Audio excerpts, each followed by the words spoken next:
हक बनकर ये चैनल आगे आता है, कभी सच्चाई का शीशा यही चैनल दिखाता है, कभी अखबार आलम भी यही पढ़ के सुनाता है।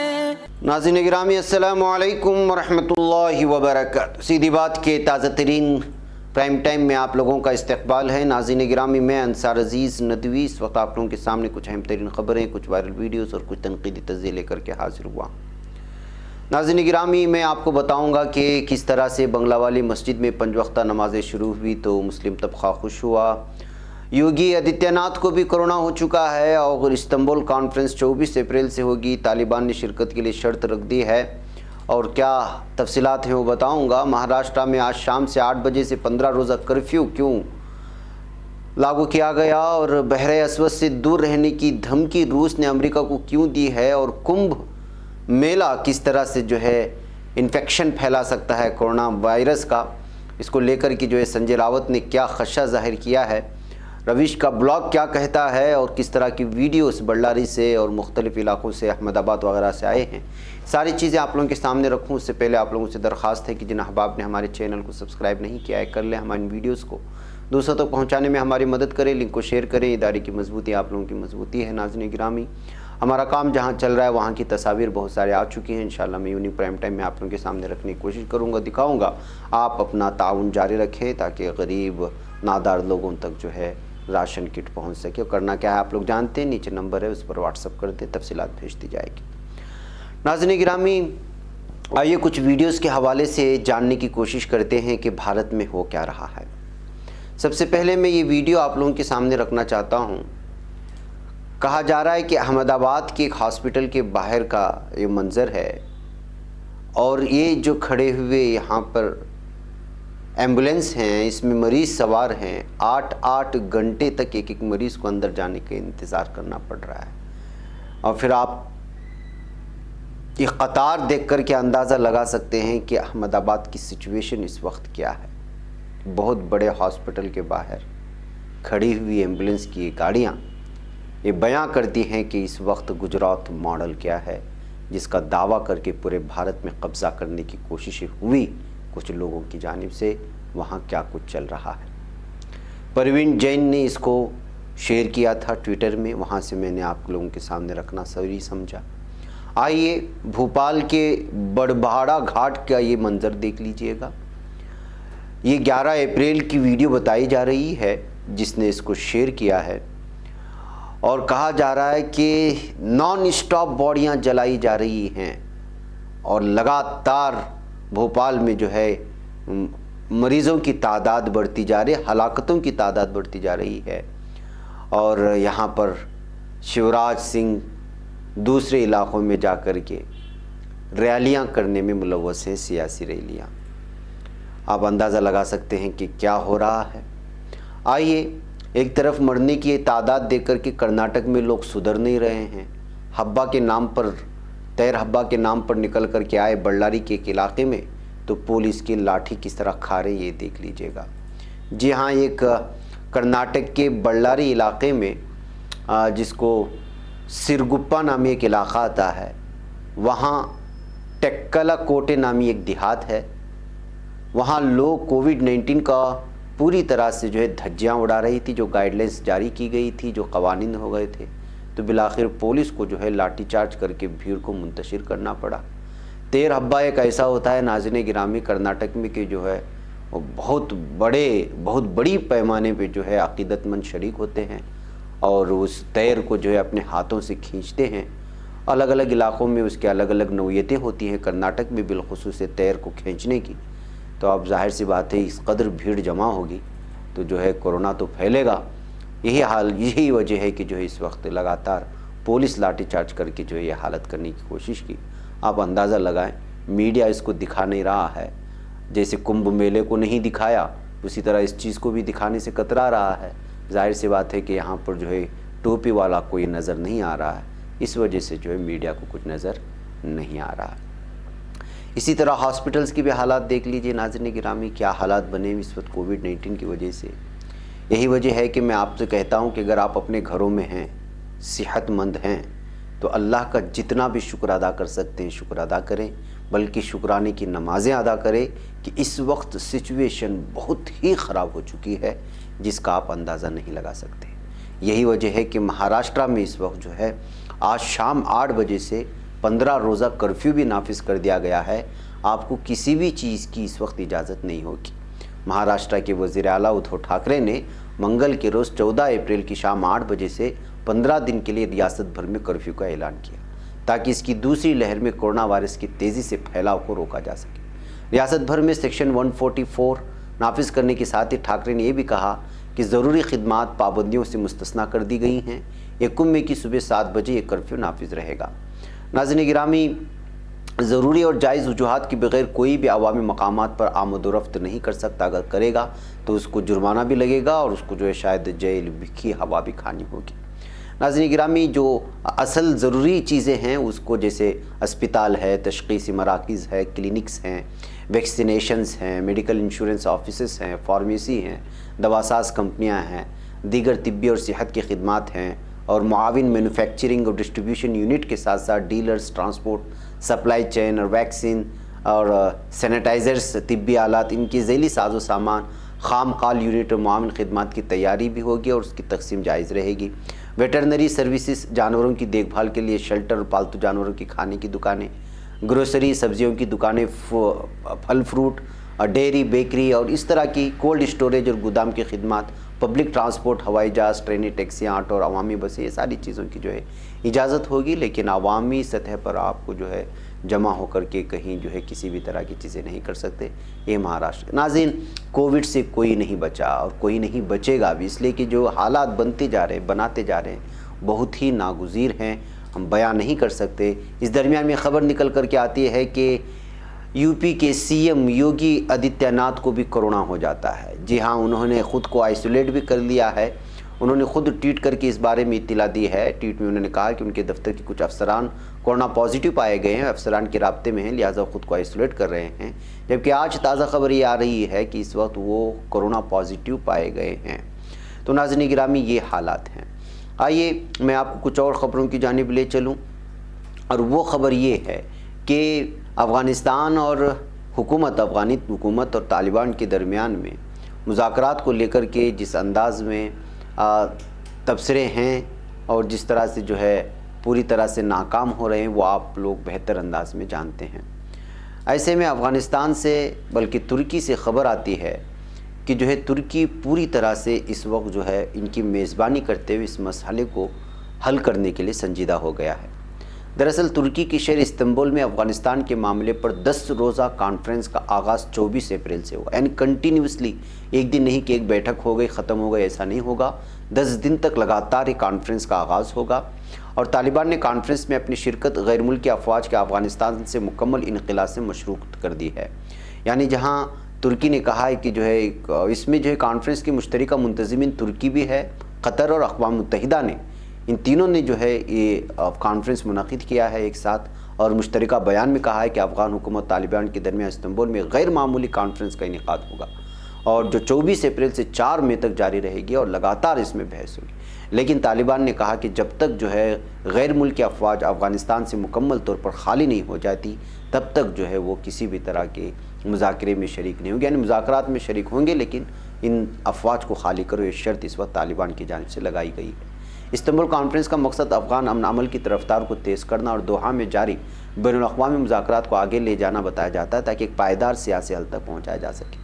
नाज़रीन गिरामी, आप लोग जानते हैं हाल ही में जो है एक तरफ मुज़ाकरात होते रहते हैं, दूसरी जानिब जिस अंदाज़ में बमबारी होती है, जो बम धमाके होते हैं, वो नाकाबिल बयान है, नाकाबिल। इसलिए कि आम आवाम की जो हालत हुई है अफ़गानिस्तान में, वो जो है सोचने की और तस्वुर में लाने से भी जो है परे है। इस तरह की हलाकतें और शहादतें होती हैं यहाँ पर। बहरकैफ देखना है कि तुर्की और क़तर की जानिब से जो कोशिशें हो रही हैं और 10 दिन का जो कॉन्फ्रेंस होगा वो, उसमें अगर अफ़गानिस्तान और तालिबान, अफ़गानी हुकूमत और तालिबान हुकूमत के माबैन कोई जो है ठोस फ़ैसले होते हैं तो जो है शायद वो अफ़गानिस्तान के लिए, पूरे उम्मत मुस्लिमा के लिए कोई सही पैगाम ले आए। नाज़रीन गिरामी, उधर रशिया ने एक मरतबा फिर अमेरिका को धमकी दी है। जी हाँ, रूस ने अमेरिका को बहरे असवद में इश्तियालंगेज़ कार्रवाइयों और सरगर्मियों से दूर रहने का मशवरा दिया है। और आपको 2 दिन पहले भी मैंने बताया था कि यूक्रेन को लेकर के क्या कुछ चल रहा है अमेरिका और रूस के दरमियान में। मॉस्को में रूसी नायब वज़ीर ख़ारिजा सरगई रियाबकोव ने प्रेस कॉन्फ्रेंस करते हुए कहा कि अमेरिका हज़ारों किलोमीटर दूर बहरे असवद में अपने जंगी बहरे बेड़े क्यों भेज रहा है। ये आलमी सियासत में मुदाखलत का एक आला है। रूस ने खबरदार किया कि अमेरिकी बहरी बेड़े रूस के साहिलों से दूर रहें। अमेरिकी बहरी बेड़ों की इश्तियालंगेज़ सरगर्मियों पर रूस खामोश नहीं बैठेगा। अमेरिका रूस की ताकत आजमाना चाहता है और एक आसाबी जंग छेड़ना चाहता है। अमेरिका ये जंग रूस से जीत नहीं सकेगा। रूस ने अमेरिका से कहा है कि समंदर में किसी मुसल्लह तसादुम की बड़ी कीमत अदा करनी पड़ेगी। अमेरिका अपने आप को समंदरों का बादशाह समझना छोड़ दे और बरतानिया से सबक सीखे। रूसी नायब वज़ीर ख़ारिजा ने अमेरिका को क्रीमिया और बहरे असवद के साहिलों से दूर रहने को कहा है। उनका कहना था कि सब कुछ अमेरिका के अपने मफाद में कह रहे हैं। रूस ने कहा है कि अमेरिका और नेटो यूक्रेन में मुश्तरका फ़ौजी मशक़ें करते रहते हैं, जो रूस की सिक्योरिटी के लिए इंतहाई ख़तरनाक है।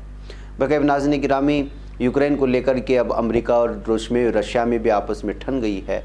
देखना यह है कि क्या हो रहा है। नाज़रीन गिरामी, कुंभ मेला आप जानते हैं, उसकी कितनी वीडियोस वायरल हुई, क्या कुछ हुआ। अब संजय रावत ने एक बहुत बड़ा खदशा जाहिर किया है और कहा है कि जो है कुंभ से लौटने वाले, यानी जो मेले में शिरकत किए थे वो लौटने वाले मज़ीद जो है इन्फेक्शन फैला सकते हैं, कोरोना फैला सकते हैं। ये पहले लोग वैसे भी कुंभ मेले को लेकर के पूरी दुनिया भर में इसकी जो हुई वो सारी चीज़ें आप लोगों के सामने हैं कि एक तरफ कोरोना फैल रहा था, दूसरी जानिब कुंभ मेला खुद हुकूमत की निगरानी में चल रहा था। पुलिस अफसरान खुद जो है यहाँ पर लोगों को वापस लाते ले जाते देखे गए, यानी अपनी जानों को भी जोखिम में डाल दिया यहाँ की इंतज़ामिया ने। बहरकैफ अब जो है संजय रावत ने साफ तौर पर कह दिया है कि ये कोरोना आइटम बम बन करके साबित हो सकता है। कुंभ से लौटने वाले जो है इस वक्त जो है पूरी तरह से कोरोना फैला सकते हैं। अब जैसे ये बयान आया तो जाहिर सी बात है कि जो है ट्रोल करने वाले, खिंचाई करने वाले रावत को खिंचाई कर रहे हैं। नाज़रीन गिरामी, गुजरात मॉडल को लेकर के रवीश ने एक ब्लॉग लिखा, बेहतरीन अंदाज में समझाने की कोशिश की, तकालीफ को समझाने की कोशिश की अपने ब्लॉग में। मैं कोशिश कर रहा हूँ कि उसकी कुछ तफसीलात आप लोगों के सामने रख करके फिर इजाज़त। उन्होंने लिखा कि गुजरात मॉडल का प्रोपेगेंडा मुल्क भर में ऐसा फैलाया गया कि आज लोग गुजरात से ज़्यादा गुजरात मॉडल के बारे में जानते हैं।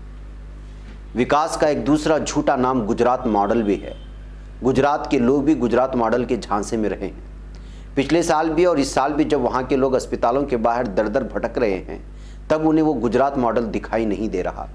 अपनी झिंझिलाहट और परेशानी के बीच वो गुजरात मॉडल पर तंज करना नहीं बोलते हैं। झूठ के इतने लंबे दौर में रहने के बाद आसान नहीं होता है इससे बाहर आना, क्योंकि सिर्फ झूठ ही नहीं है, फ़िरक़ावारियत के ज़रिए इतना जहर भरा गया है कि किसी भी नॉर्मल इंसान के लिए इससे बाहर आना मुमकिन नहीं होगा।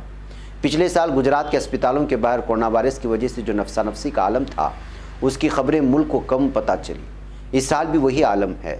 जिस सूबे के अवाम ने नरेंद्र मोदी को इतना प्यार किया, उस सूबे की अवाम तड़प रही है और वज़ीर आज़म बंगाल में गुजरात मॉडल बेच रहे हैं। वहाँ के अस्पतालों से 1 साल से इसी तरह की खबरें आ रही हैं, मगर लोगों को सुधार के नाम पर हंगामा और चीखो पुकार मिल रही है। GMERS गांधीनगर सिविल अस्पताल में 52 साल के अश्विन अमृतलाल कनौजिया भर्ती होने के बाद लापता हो गए। अहले खाना ने अस्पताल में काफ़ी तलाश किया, लेकिन जब नहीं मिले तो पुलिस के पास मामला दर्ज कराया। उसके बाद स्टाफ, पुलिस और अहले खाना ने अस्पताल में ढूंढना शुरू किया। आखिर में अश्विन भाई 4थी मंजिल के बाथरूम में मरे हुए पाए गए। उनकी लाश से बदबू आ रही थी। आप तसव्वुर कीजिए कि अस्पताल के एक बाथरूम में एक लाश रखी है, किसी को पता भी नहीं चलता। अस्पताल में इतने बाथरूम तो होते नहीं, एक बाथरूम 1 घंटा बंद रह जाए तो वहाँ भीड़ लग जाए। अहमदाबाद मिरार की एक खबर है, शहर के एक बड़े सरकारी अस्पताल GMERS 16 medical college and hospital में स्टाफ नहीं है। यह अस्पताल 6 नर्सों के भरोसे चल रहा है। इसके 4 ICU वार्ड में 64 बिस्तर हैं, आधे भर गए हैं। एक नर्स के ज़िम्मे 6 से 7 मरीज़ की देखभाल है। किसी मरीज़ को ऑक्सीजन सिलेंडर पर रखना है तो किसी का ऑक्सीजन सिलेंडर हटाकर वेंटिलेटर पर रखना है तो किसी को वेंटिलेटर से ICU पर। जाहिर है नर्सों पर काम का दबाव ज़्यादा होगा। ये सारे काम सेकंड की निगरानी मांगते हैं। ज़रा सी देरी का मतलब जान का ख़तरा। कायदे से एक मरीज़ पर एक नर्स होनी चाहिए, लेकिन 6 मरीज़ पर एक नर्स है। कोविड के 1 साल हो गए, इतना भी इंतज़ाम नहीं हो पाया। लेकिन विकास को लेकर नरेंद्र मोदी और अमित शाह ऐसे दावे करेंगे जैसे चांद धरती पर उतर आया हो। भावनगर के एक अस्पताल का वीडियो आपने देखा ही होगा।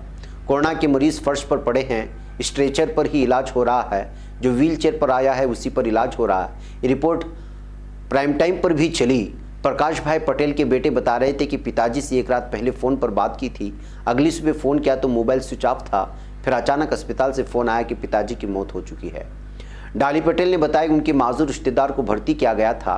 जब RT-PCR नेगेटिव आया तब उनका ट्रांसफ़र दूसरे वार्ड में कर दिया गया।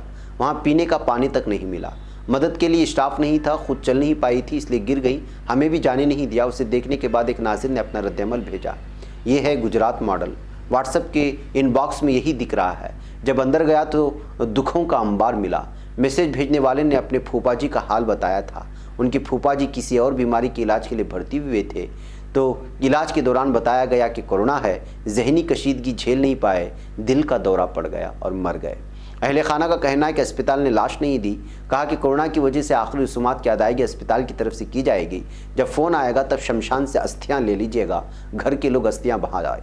2 दिन बाद किसी रिश्तेदार ने इसे अस्पताल में उनकी लाश देख ली। उनकी लाश एक बंद कमरे के फर्श पर पड़ी थी। जब पोस्टमार्टम हुआ तो पता चला कि कोविड से मौत ही नहीं हुई थी। गुजरात के अखबार और चैनल ऐसी खबरों से भरे हैं। गुजराती ज़बान में काफ़ी कुछ छप रहा है। गुजरात में भी गोदी मीडिया है, लेकिन फिर भी वहाँ के कई पत्रकार जोखिम उठा रहे हैं। आवाम के साथ जो हो रहा है उसे छाप रहे हैं और दिखा रहे हैं। नेशनल मीडिया में आपको वहाँ से कम खबरें दिखेंगी। वजह आप जानते हैं, अंग्रेज़ी में ये सब कम छपता है। गुजरात से ले देकर एक ही अखबार है अहमदाबाद मिरर, जिसमें 2-4 खबरें ही होती हैं, तो पूरी जानकारी न रियासत के लोगों को मिलती है और न रियासत से बाहर के लोगों को, जिन्हें ये गलत फहमी है कि गुजरात की आवाम किसी गुजरात मॉडल में जी रही है। 1 साल पहले जब गुजरात के अस्पतालों के अंदर और बाहर की आहोफुगां वाली खबरें छपने लगी थी, तब भी लेता पोती के अलावा कुछ नहीं हुआ। अगर बंदोबस्त किया गया होता तो आज ये हालत नहीं होती।